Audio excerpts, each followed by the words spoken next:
کہ سوسائٹی کی اصلاح کیسے ہو، سماج سدھار کیسے ہو۔ ہم جس سماج میں جی رہے ہیں اس سماج میں اچھائیوں کا چلن کیسے ہو اور برائیاں کیسے رک جائیں، جو برائیاں آ گئی ہیں ان کے خاتمے کی صورت کیا ہو، اور جو ابھی تک نہیں آئی ہیں وہ ہمارے سماج تک نہ آنے پائے، ہم ایسی کیا تدبیر اختیار کریں۔ ہم اور آپ اس لیے یہاں بیٹھے ہیں۔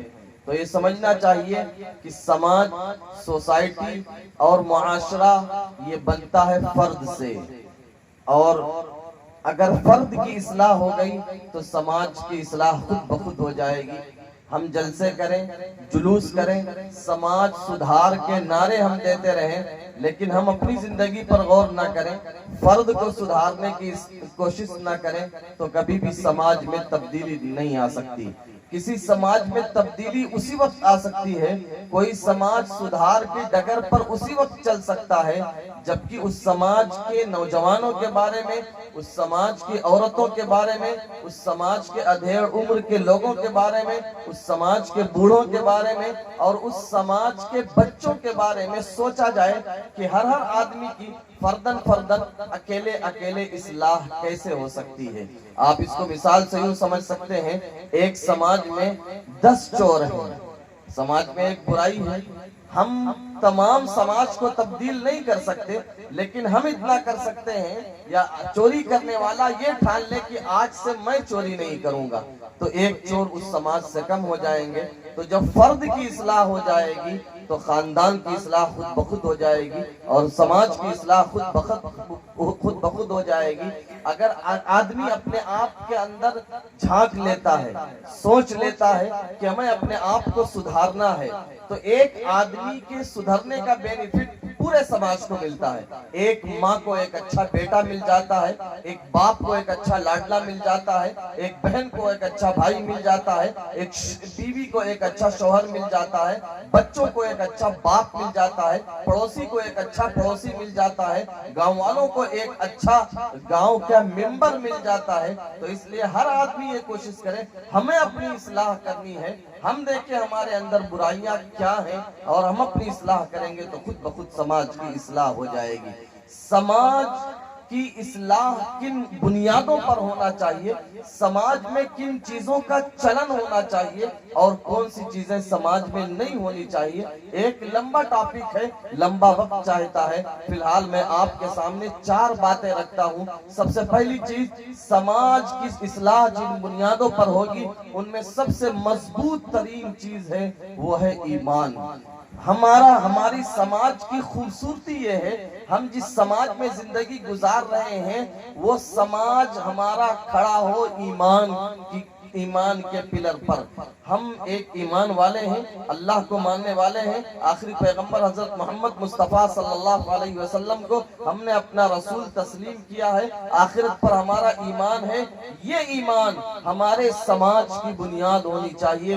ایمان جتنا مضبوط ہوگا سماج اتنا مضبوط ہوگا، برائیوں سے اتنا ہی دور ہوگا اور نیکیوں سے اتنا ہی قریب ہوگا۔ ایمان جتنا کمزور ہوگا سماج برائیوں میں اتنا ہی پھنستا جائے گا، ڈوبتا جائے گا، کھلتا جائے گا، اور ایک وقت وہ آئے گا جب سماج سے تمام اخلاقی قدریں اور تمام اخلاقی ویلوز ختم ہو جائیں گی۔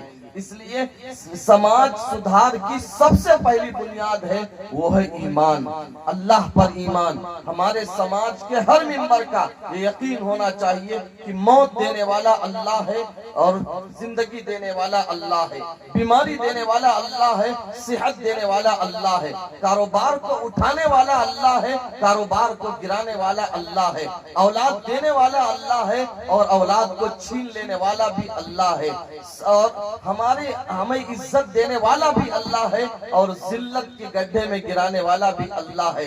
اس کائنات میں جو کچھ بھی ہو رہا ہے، ایک سوئی سے لے کر اور پہاڑ تک، یہ تمام کے تمام اللہ کے نظر میں ہے، اللہ کی نگاہوں سے کچھ بھی اوجھل نہیں ہے، چاہے چاہے جنگیں ہوں اور چاہے آپس کی تو میں ہوں اور چاہے پیار اور محبت کا ماحول ہے، یہ سب کچھ اللہ کی نگرانی میں ہو رہا ہے۔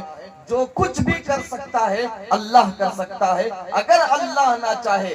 حضرت معاذ، حضرت عبداللہ بن عباس کو رسول اللہ صلی اللہ علیہ وسلم نے یہی سکھلایا تھا، کہا تھا یا غلام اعلم ان الامة لو اجتمعت على ان ينفعوك بشيء لم ينفعوك بشيء الا قد كتبه الله لك۔ اے بیٹے اس بات کو ذہن میں بٹھا لے اور دل میں بسا لے کہ اگر پوری کائنات اکٹھا ہو جائے تجھے فائدہ پہنچانے کے لیے اور اللہ تجھے فائدہ نہ پہنچانا چاہے تو پوری دنیا مل کر وہ تجھے فائدہ نہیں پہنچا سکتی۔ وَلَوْ اجْتَمَعُوا عَلَىٰ أَن يَضُرُّوكَ بِشَيْءٍ لَمْ يَضُرُّوكَ بِشَيْءٍ إِلَّا قَدْ كَتَبَهُ اللَّهُ عَلَيْكَ۔ اور اگر پوری انسانیت، پوری دنیا کے لوگ اکٹھا ہو جائیں تجھے نقصان پہنچانے کے لیے، اللہ تیرا بھلا کرنا چاہے تو پوری دنیا کے لوگ مل کر بھی تجھے نقصان نہیں پہنچا سکتے۔ یہ ایمان ہر فرد کا ہونا چاہیے۔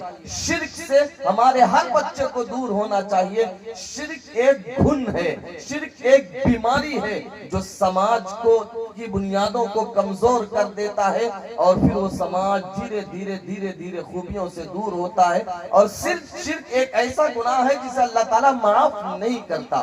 آپ اندازہ لگائیے، اللہ چوری کو معاف کر سکتا ہے، ڈکیتی کو معاف کر سکتا ہے، اللہ اگر چاہے تو ماں باپ کی نافرمانی کو بھی معاف کر سکتا ہے۔ ہم نے نمازیں چھوڑی ہیں، اللہ چاہے تو یہ بھی معاف ہو سکتا ہے۔ ہم نے روزے نہیں رکھے، اگر اللہ چاہے تو یہ بھی معاف کر سکتا ہے۔ ہم نے حج نہیں کیا، اللہ چاہے تو یہ جرم بھی معاف کر سکتا ہے۔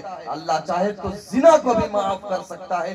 لیکن اللہ کے ساتھ شرک، کسی اور خدا کو تسلیم کر لینا، کسی اور کو نفع نقصان کا مالک بنا دینا، کسی اور کو بیماری اور شفا دینے والا تصور کر لینا، اللہ اس گناہ کو کبھی معاف نہیں کر سکتا۔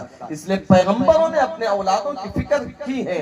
ایمان کی اہمیت کا اندازہ آپ اس بات سے لگائیے، 13 سال رسول اللہ صلی اللہ علیہ وسلم مکہ میں مقیم رہے، 13 سال میں احکام کی آیتیں نازل نہیں ہوئی، ایک دن نہیں، 2 دن نہیں، 13 سال تک جبریل آتے رہے، قرآن اترتا رہا اور صرف ایک ہی ٹاپک تھا اور وہ تھا ایمان، کہ اللہ پر ایمان لاؤ، رسول اللہ کو پیغمبر تسلیم کر لو، موت کے بعد دوبارہ زندہ ہونا ہے، اپنے کیے کا اس خدا کے سامنے کھڑے ہو کر حساب دینا ہے، یہ یقین دل میں بیٹھا لو۔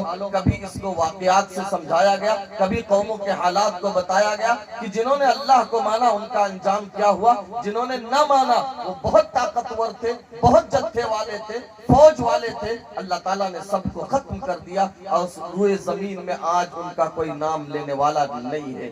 پھر اس 13 سال آپ نے سماج کی جو بنیاد ڈالی وہ ایمان پر ڈالی۔ پھر جب آپ ہجرت کر کے مدینہ منورہ تشریف لے گئے تو یہ جو آپ نے فوج تیار کی تھی ایمان کی بنیاد پر، ایک آدمی وہ پورے ملک کے لیے کافی ہوا کرتا تھا۔ حضرت ابو عبیدہ بن الجراح اکیلے ملک شام کے لیے کافی ہیں، حضرت عمرو بن العاص اکیلے مصر کے لیے کافی ہیں، حضرت سعد بن ابی وقاص اکیلے ایران کے لیے کافی ہیں، حضرت معاذ بن جبل اکیلے یمن کے لیے کافی ہیں۔ یہ ایک بندہ پورے خطے اور پورے ایریے کے لیے کافی ہوا کرتا تھا، اس لیے کہ ان کی جو تربیت ہوئی تھی، وہ جس سماج میں پلے بڑھے تھے، انہوں نے جس ماحول میں زندگی گزاری تھی، وہاں ایمان کی مضبوطی کو سکھایا گیا تھا۔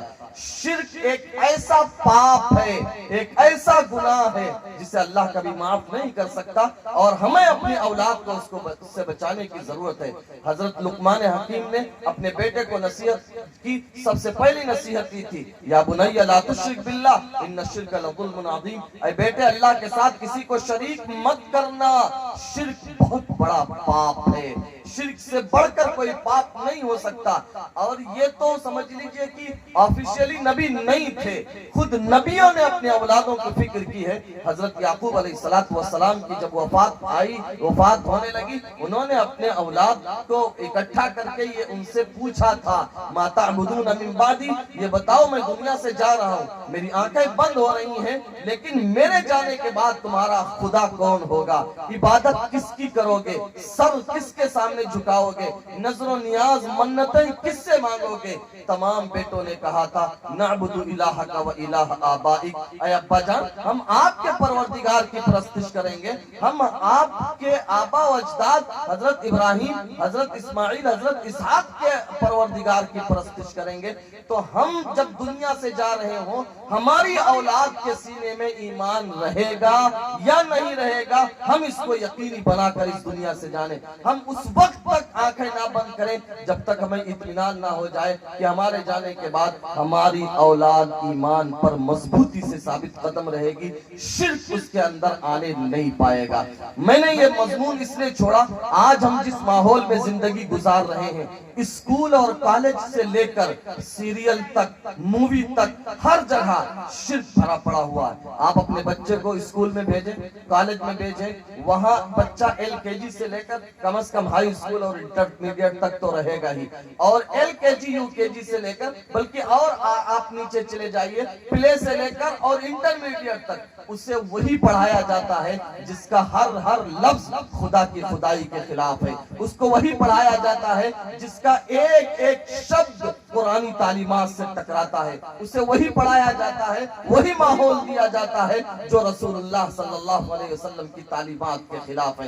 یہ بتائیے کہ اگر ایک آدمی 2 دن کسی گالی دینے والے کے پاس بیٹھ جائے تو تیسرے دن سے اس کی زبان پر بھی گالی آنے لگتی ہے، اور ہمارا بچہ 12 سال 14 سال شرک کے ماحول میں، بت پرستی کے ماحول میں، دیو مالائی کہانیوں میں پلتا اور پڑھتا ہے، اس کے ایمان کا کیا ہوگا؟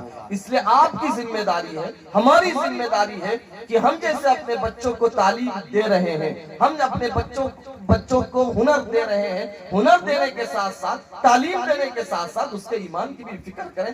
آپ ایک چھوٹے سے پرچار سے لے کر اور سیریل اور مووی تک، آپ بالی ووڈ، ہالی ووڈ کسی بھی چلی جائے، ہمارے بچہ جو کچھ بھی دیکھتا ہے نیٹ پر، اس کے ایک ایک سین سے خدا اور رسول اور آخرت کا انکار ٹپکتا ہے۔ آپ اندازہ لگائیے کہ ہمارا بچہ بھی بولنا نہیں جانتا، وہ صرف دیکھ سکتا ہے، اس نے موبائل اٹھایا ہے اور اس میں جو کہانیاں آتی ہیں یا اس میں جو کارٹون آتے ہیں، آپ بارہا دیکھتے ہیں کہ ان کا ٹاپک کیا ہوتا ہے، ان کا موضوع کیا ہوتا ہے، ان کا میٹیریل اور مواد کیا ہوتا ہے کہ اللہ کا انکار، رسول کا انکار، وہی بھوت، وہی دو مالائی کہانیاں کہ بچے کے دل میں اللہ کی عظمت نہ بیٹھے، بچے کے دل میں رسول کی عظمت نہ بیٹھے، بچے کے دل میں عقیدے کی عظمت نہ بیٹھے، تو یہ پورے سماج مل کر، بلکہ میں ایک بات کہا کرتا ہوں کہ ہمارا بچہ 2 قاتلوں کے بیچ میں کھڑا ہے۔ ہمارے بچے کے ایمان کے 2 قاتل ہیں، ایک قاتل ہے اس کا اسکول، جہاں وہ گیٹ میں داخل ہونے سے لے کر اور گیٹ نکلنے تک پوری ایکٹیویٹی اور پوری حرکتیں وہ ہیں جو ایمان کے خلاف ہیں۔ سارا سلیبس، اگر مان لیجئے کہیں پڑھانے والے اپنے ہیں تو سلیبس سارا وہی ہے، آپ اس سے بچ نہیں سکتے۔ ایک ایمان کا لٹیرا یہ ہے۔ دوسرا، جب ہوم ورک کرنے کے لیے وہ اپنا موبائل دیکھتا ہے تو لا محالہ وہ جب موبائل اٹھائے گا تو صرف ہوم ورک ہی نہیں کرے گا، اس کے ساتھ کارٹون دیکھے گا، اس کے ساتھ اگر وہ سیریل دیکھے گا، کچھ اور دیکھے گا، تو سارا کچھ مواد وہ ہے جو اسلام کے خلاف ہے۔ ادھر اس کا جو اس کی تعلیم گاہیں اس کا ایمان چھین رہی ہیں، ادھر انٹرنیٹ اس کا ایمان چھین رہا ہے، بیچ میں ہمارا بچہ کھڑا ہے۔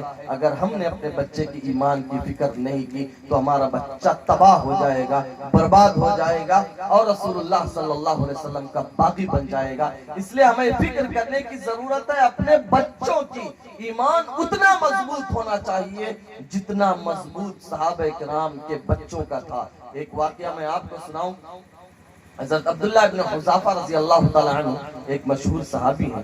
حضرت عبداللہ ابن حذافہ رضی اللہ تعالیٰ عنہ عمر ابن الخطاب رضی اللہ تعالیٰ عنہ کے دور میں یہ روم گئے ہیں، ان کے ساتھ ایک لشکر تھا۔ روم کا اس وقت کا فرما روا تھا جس کو طاغیہ کہا جاتا ہے، اس نے عبداللہ ابن حذافہ کو پکڑا، ان کے ساتھیوں کو پکڑا۔ عبداللہ ابن حذافہ کو جب اس کے دربار میں پیش کیا گیا تو اس نے ایک آفر ان کے سامنے رکھا، اس نے کہا تنصر اشرک فی ملکی و سلطانی، عیسائی بن جاؤ، میں اپنی بادشاہت میں بھی شریک کر لوں گا، اپنی سلطنت میں بھی تمہاری حصے داری لگا دوں گا۔ حضرت عبداللہ ابن حذافہ رضی اللہ تعالی عنہ نے اسے 2 ٹوک جواب دیا،